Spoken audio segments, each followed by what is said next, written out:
A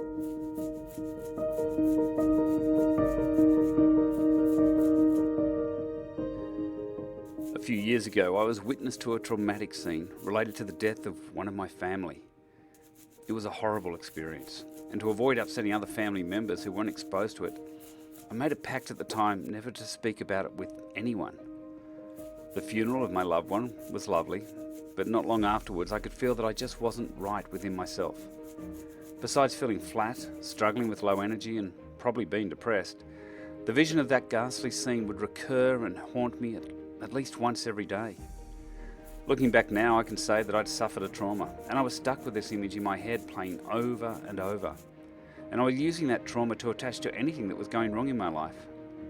I went to see a grief counsellor, but unfortunately that didn't work out well. I came away feeling unheard and closed down, even though they were probably trying to be helpful by saying, "Yeah, that's a pretty big experience you've had, but you seem to be doing okay." From the moment I first thought about joining my men's table, I told myself I'd get to a point where I could talk about this. To begin with, I shared other stuff at the table. I delayed until I felt I was comfortable with the group. I also was waiting until I thought the other men would be comfortable hearing about my story, because it could have been difficult for them to hear. Then one night, I shared the whole story at my table. The graphic details of the scene and what I've been living with since. Thinking about sharing that night brings tears to my eyes right now. I'm moved by the gratitude of my table and how happy I was to finally have an outlet. I'm crying because it was so cool that I could unload that burden.